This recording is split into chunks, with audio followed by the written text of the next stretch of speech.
Aloha, my name is Halen Chalk.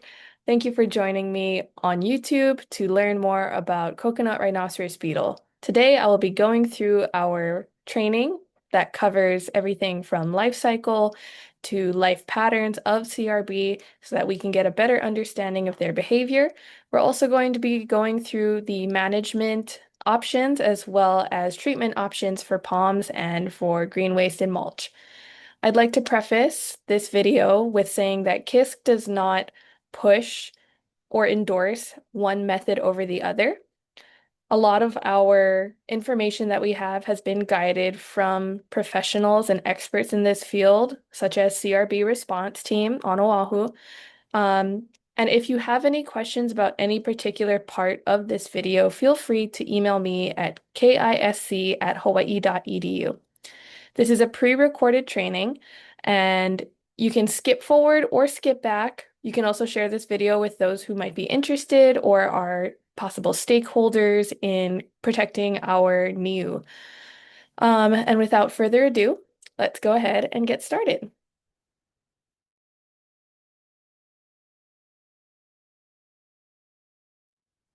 So what are the impacts of CRB? Coconuts are culturally important for Hawaii. They are the tree of 100 uses. We make everything from cordage to hinai, which are baskets for burial, to food source. They're also very voracious feeders on our native palms and fan palms, such as lolu. These unsightly trees that typically are on properties that have many trees close together, such as golf courses or resorts, and even historic coconut groves. They are a danger to our community as well as to our visitors. And most importantly, CRB can and will shift our food sources and impact our food security.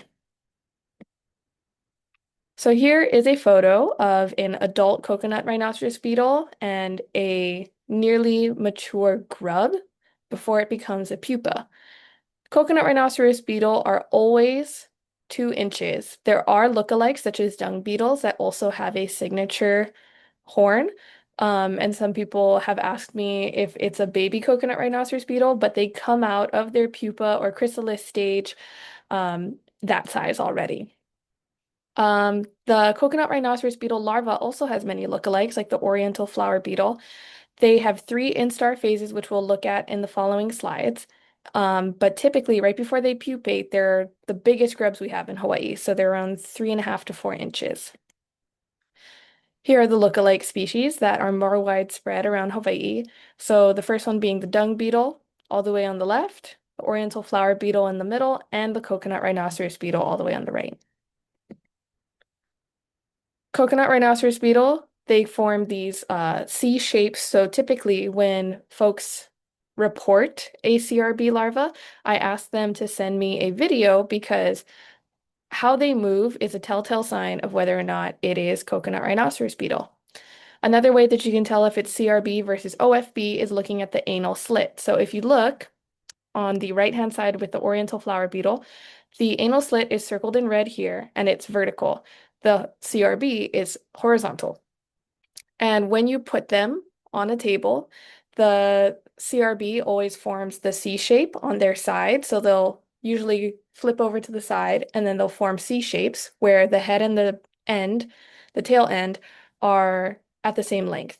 If you look to the bottom of the oriental flower beetle side, you can see that the tail end sticks out a little bit more than the head when they curl up, creating what we call an E shape. And then finally, when you put them on the table and you watch them crawl, CRB will usually do like a scrunching motion versus OFB, where they will do like a worming motion. So we're going to take a look at some lookalikes. Here again is the vertical anal slit of the oriental flower beetle. And there's a photo of its head. And again, the C shape versus the E shape.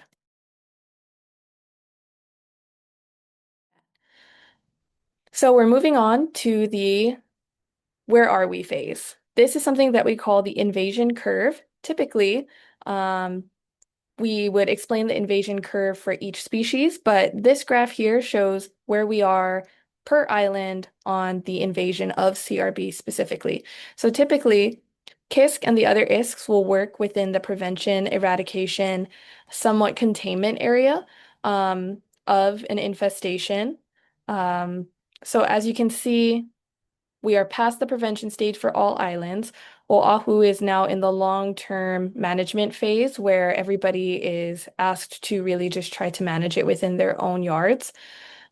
Here we have Kauai, which is in the containment. So we're at that point where we're seeing rapid increase in number and spread. So we're at a very key moment in this invasion. So as you can see, Big Island and Maui County are now in the eradication phase, and we're hoping that they don't go to the containment phase.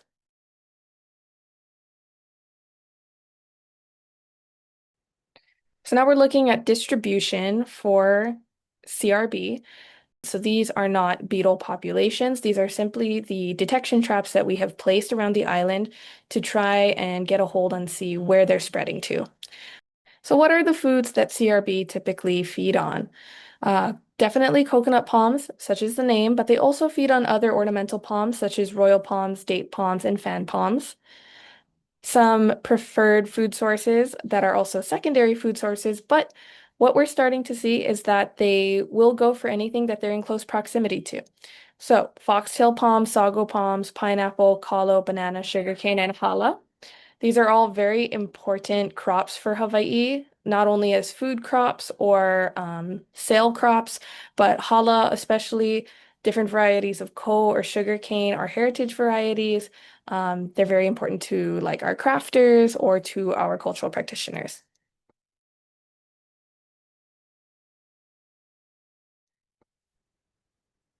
So what's the ideal habitat for CRB? CRB like to be near a feeding source and a breeding source. They don't have to be right next to each other, but they're in proximity. So mulch, compost, green waste, anything that's accumulated that can be warm, soft, wet, and hold moisture, anything that's actively decomposing. So some host plants like coconut, fan, date, royal palms, and tropical palms are nearby, as well as breeding material and food sources don't need to be next to each other, but they're in the area. So what's the life cycle of the CRB? They first start off as eggs that can be as small as the size of a grain of rice. One female can lay anywhere between 90 and I've heard up to 100 eggs in her lifetime. So they're in the egg phase for about 2 weeks, which is incredibly hard to find in a giant mulch pile. They then hatch into the first larval stage, which is again really hard to find. They're like that for about 2 weeks, and then for another 2 weeks, they're in their second larval instar phase, which is the same around the same size as the oriental flower beetle. And then they finally move into their third instar phase, which is their largest. Typically, if you can find them within these phases, even into pupa, you are preventing them from becoming active adults and then continuing the life cycle. So we really want to catch them in that phase. They're in the ground or in their breeding materials for about 4 to 7 months. There's also no season for CRB, so it's not like they take summer off and they decide to reproduce in fall. They are consistently reproducing. They do not have a season. So, what are some habits of CRB? CRB stay inside of host plants when feeding, but they leave the plant to breed. So typically, that's why they go between breeding and feeding. They may return to the same coconut to feed again, or they just may feel like going left or going right one day, and then they end up at a different tree. So there's no rhyme or reason. They also don't go to a tree until it's dead. They just fly where the wind takes them. They typically fly at night, and they're attracted to some types of light, but they mostly navigate by smell. So by smell, I mean pheromones.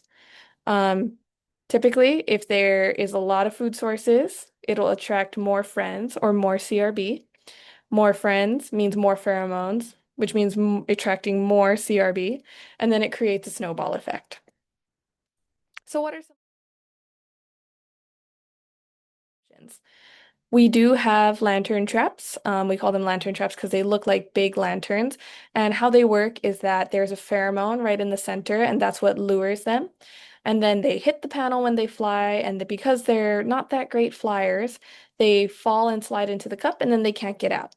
Um, so these are traps to help identify where they are. These are not traps for control. These traps are placed strategically on the island as to not be too close together to saturate an area with pheromone. They have been strategically placed and mapped out by our team or distributed to places that are willing to also host the trap. So if you're interested in hosting a trap or you think that you have a large swath of land that you think I can't check all of the greenways or possible breeding areas. Maybe it'd be good to get a trap. Just feel free and email us, and then we can look at our map and see if your property is a good candidate. Another thing about these traps is that they only catch adult beetles. They're only for monitoring, not control, and they pinpoint hotspots. So sometimes you'll see multiple traps on one property congregated in different areas. That's because we're still trying to locate the exact location where there's the hotspot. So what's more attractive to a CRB? Palms, green waste, or the CRB trap? So the CRB traps have about a 15% efficacy, meaning that if there are palms and greenways, they're most likely going to go to that over the trap. So the way that we place them is we make sure to put them between their breeding and feeding sites, so hopefully we can catch them in flight.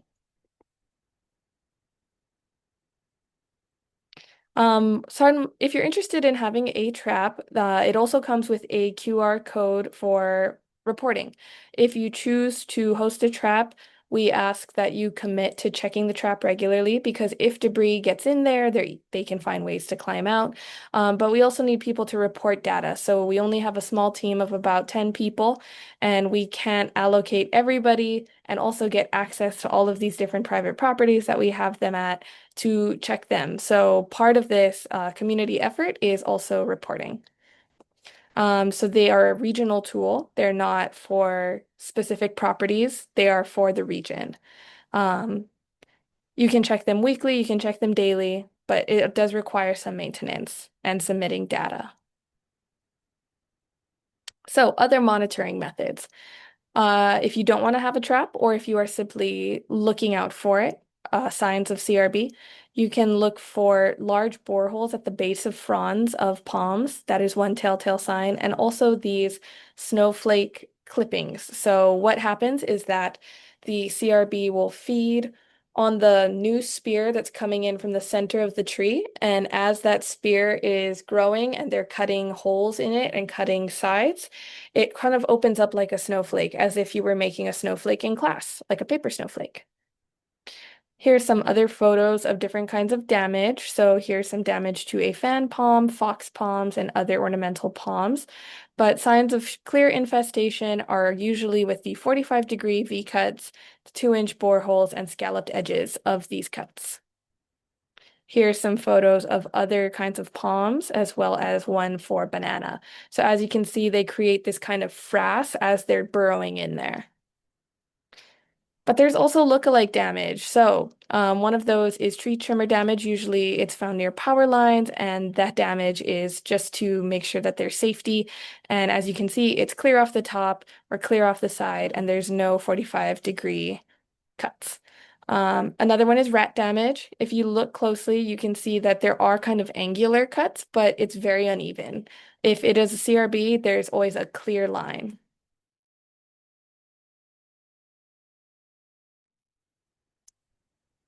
So one of the management strategies that we are looking at and sharing with the public is integrated pest management. So this requires different layers and a lot of different moving parts to make it successful. So one of those things is prevention, limit the movement, and spread awareness. So let your neighbors know. We are hoping that the more people know, they're able to share with their neighbors and then create kind of a network within their own places where they live so that everybody can be on the same page if or when CRB shows up. Sanitation, so getting everybody to remove high-risk materials that can be prime for infestation. Palm treatments, so netting and chemical treatments are options. And then green waste management is huge. So looking at removal, hot composting, search and turn methods, and netting. And we're doing all of this really to buy time until the state can figure out a good biocontrol. Right now, it is still in development. So here's a photo of the broad scale treatment. So this is why we say talk to your neighbors. If you look on the left, imagine that the green area is a group of 4 neighbors who have really worked hard to keep each other in the loop. They make sure that they don't create breeding sites and that they are treating their trees or netting their trees, making sure that there's no CRB there. And then they have a couple of people in the neighborhood who are on board, but not everybody.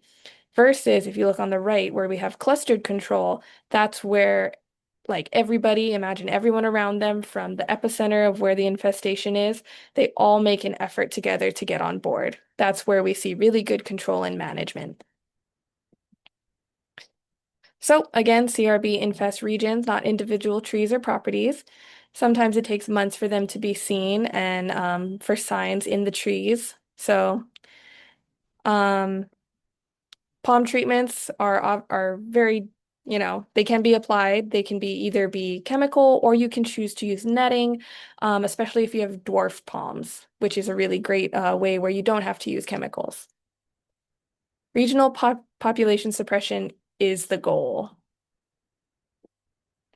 So again, integrated pest management. This is a strategy that takes a village. It takes everybody to be on board with. So we're going to look at prevention. What can we do for prevention? So high-risk materials. This includes compost-rich soil, decomposing mulch, anything below 120 degrees Fahrenheit. So we have to limit the movement of these risky materials. Another risky material is live hosts with CRB damage. Don't want to move those. Um, and then decaying palms and stumps can actually act as like a CRB hotel. Lower risk materials include recently chipped material, dry waste, and then almost zero risk to transport are materials chipped that day, materials stored in a CRB-proof container, such as a massing container or something that's completely sealed off after an effective treatment, like hot composting. Then we're going to look at sanitation, so removal of high-risk materials before infestation. So if you have a property or you have neighbors with properties of dead standing palms, large green waste piles, these are prime breeding grounds. This is going to be the biggest challenge for Kauai as we are one of the wettest places on Earth. And pretty much there's decaying matter everywhere we look outside. And this is going to be the biggest challenge for us. So sanitation. When we talk about sanitation, I always use the analogy of it's like ukus. So you can get rid of all the adult ukus or lice in your hair as much as you want, but if you still have eggs, you're still going to keep having an uku infestation. So it has to be treating palms and managing green waste. There can't be one or the other, otherwise it won't be a successful management. Here's an example of unfamiliar things that we have found CRB in. So this is a Norfolk pine stump that was cut down and was decaying. So removal of all stumps is recommended because once it starts decaying, it's creating that perfect kind of hotel for them. So what are some palm treatments? We're looking at netting and chemical treatments. So chemical palm treatments, this is an option. So it's good for regional population suppression, different businesses or swaths of land that say don't have maintenance to climb trees. Say you have 500 coconut trees on a property. It's not practical to have folks going up there, or you don't even have the training to have everybody go up there and check them every day. So this is just one option that we were told. So one of the options is injection, soil drench, drone spray. Um, and the main thing is to keep up to date on pesticide labels. So labels can change at any time and always check with Hawaii Department of Agriculture for restrictions. How do they work? So injection can include imidacloprid or acephate. Um, this reduces CRB population when applied to most palms in the area. It requires specialty equipment. It directs chemicals directly into the tree. So this is a option where if you were to do it, you have to check the label, you have to cut the flowers and the fruits so that nobody eats from them or pollinators don't suffer from it. Um, and then the only thing is you have to reapply it every 6 months to 12 years. So it's a systemic treatment. So here's some more information about how tree injections work, and soil trenches will work similarly. So there are pros and cons to each option.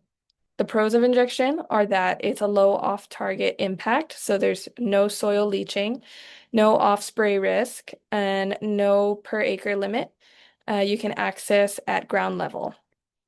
Cons are that it's a high startup cost, maintenance of gear is important, it's time consuming and slow to reach palm crown. So it will take time and you will probably have to reapply.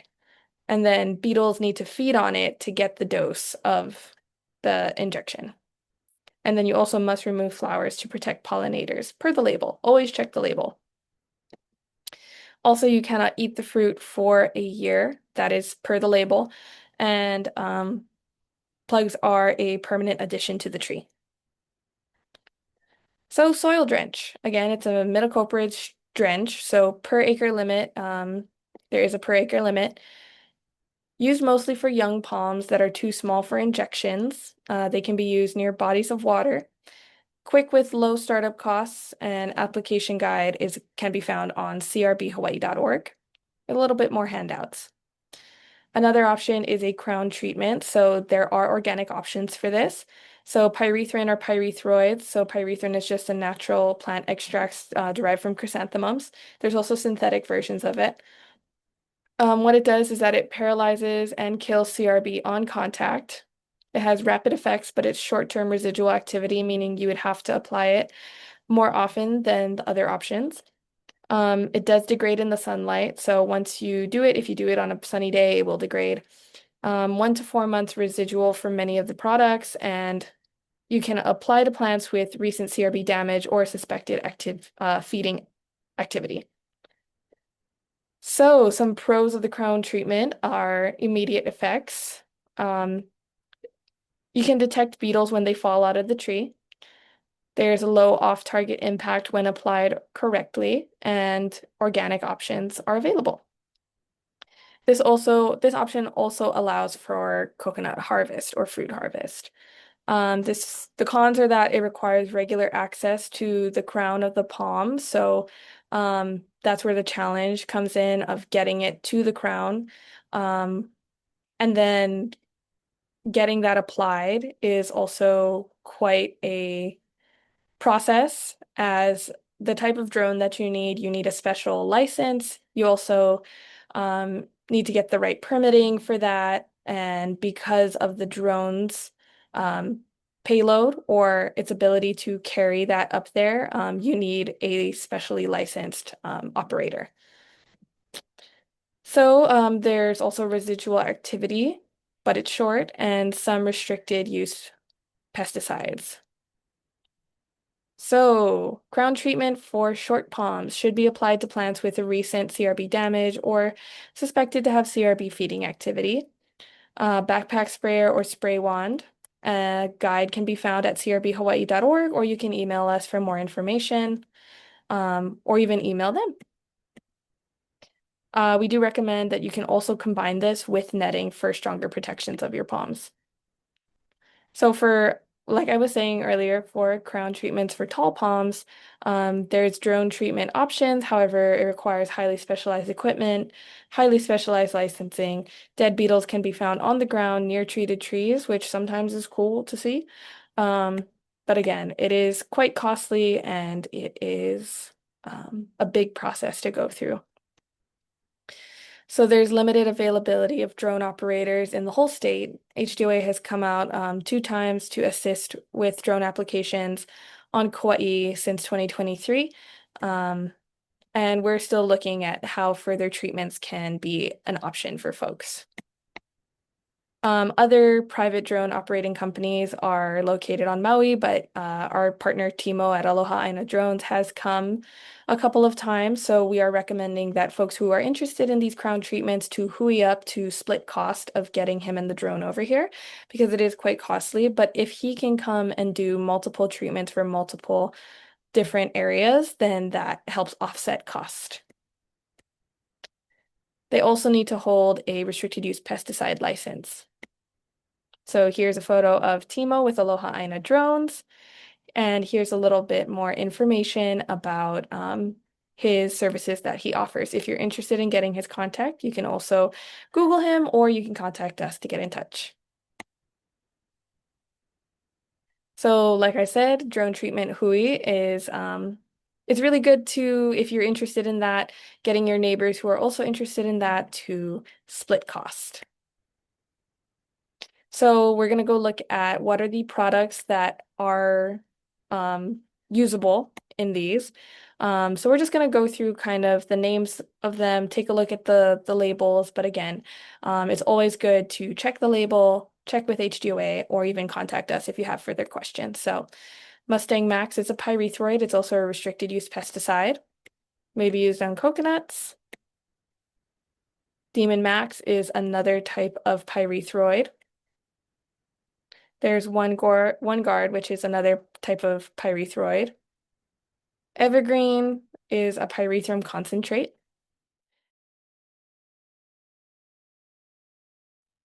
And if you are interested in looking back at those labels, feel free to rewind this video and then pause it again to read more. So what are the netting and monitoring options for individual palms? So netting has proven to be a really good option for folks who don't want to use chemicals. The only thing is that you do have to commit to checking your palms every day. So using it on dwarf palms or younger palms is the best way to use it. So as you can see, netting helps prevent them from getting into the spear, but it doesn't kill them. You need to go in and you need to get them out. It works best in multiple layers, so it's not just like one little piece of netting is going to stop it. There are methods of how we would recommend putting them into the crotch of the fronds. And if you're interested in seeing more of a demonstration, then we can follow up with a video. So here are the dimensions for the recommended netting for CRB, and this is per the University of Guam, which has been proven to stop them. So 1-inch Tekken gill netting. This is the similar netting that is like suji that you use for throw nets. And here's a little bit more of figuring out where to place them. You put them at the crown of the tree with bow ties, meaning that you make little knots and then you put them in there. And then you can also tie them around smaller rocks to kind of weigh them down so they don't fly out. So, again, looking at protecting individual palms, it could be regional suppression, palm treatments, and netting, which leads to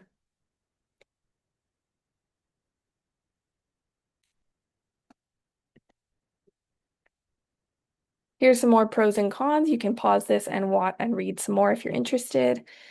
And then alternative modern monitoring is netting. So traps with netting may be more effective than panel traps, such as creating a bait pile and then using the netting to kind of trap them. That could be another option. Here's another option for fence traps where you lay the netting across this one part of the fence and then you put a lure, hang a lure there. And if you're interested in having a how-to guide on how to build these things, please let us know and we can create more videos. Here is a barrel trap. And now we're going to look at green waste management. So this is a really key component to managing CRB. And again, going back to that ukus or that lice analogy of you got to get rid of the eggs if you're going to keep the population down. So removal, ongoing sanitation, it needs to keep happening. It can't just be one time you get rid of your green waste and that's it. So we have to reduce inhibiting breeding sites or attracting beetles. So one thing is that we recommend is material that you do leave on property. You make sure you hot compost it. Do not dump it over a cliffside or off the side of the road because then you're just creating more problems for the rest of the island, and it's going to be harder for us to kind of pinpoint where these hotspots are going to be.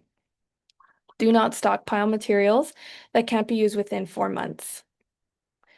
Here are some more treatment options. It kind of shows you what the definitions of those are. So if you're interested, you can pause here and read. And then permanent solutions to prevent infestation. Keep them from getting into your materials. So incineration is an option. Um, Permanent submersion underwater. I do believe it needs to be underwater for a certain amount of time. And then container storage. So after you do a treatment like hot composting, make sure to store it in a container that they can't get into. You can also, hot composting is very effective if you keep it hot. It is really difficult to keep it hot and then you can then cover it with netting, as shown here. And then main thing is to reduce the smell, so reduce that pheromone from them finding each other. You can bury the material, you could also till it in, or you can try tarping. Just remember, more smell equals more mating equals more CRB, so we don't want that to happen. You could also try doing search and turn, so make sure that you turn the entire pile. Look for grubs. We are also trying to work with the county to see if we can get more conservation dogs trained and sniffer dogs to get trained on how to find these new infestations.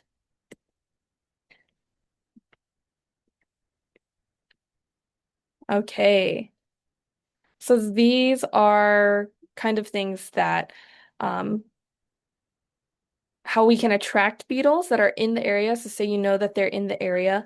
How can you attract them to a bait pile so that you can catch them? Apologies if you can hear my neighbor's dogs barking. I'm recording this from home right now. So materials can be used as bait to attract CRB to manage piles, reduce the likelihood of CRB in nearby unmanaged areas as much as possible, all within, legalities. And then high palm material percentage is one way to get them to come, like this pile here of a stump or a trunk. And then you can lay your net for them. So, green waste treatment options and management of actively infested materials. So, best management practices or BMPs will depend on the size of piles, crew capacity, and the level of infestation. Hot compost, remove to hot compost, chip the day of, submerge it in water for 24 to 48 hours, treat with appropriate insecticides if you're open to that, or net. So, right now, the biological controls that are in the works are a possible RNA, um, fungal pathogen, or a nudie.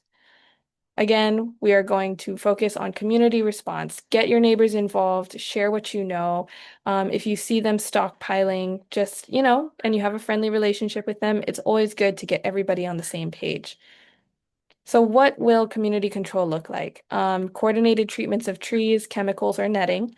Um, Organize volunteers to help with removal of breeding sites and materials is really huge. And then develop a cost sharing plan if you are interested in getting something like a chemical treatment for your palms.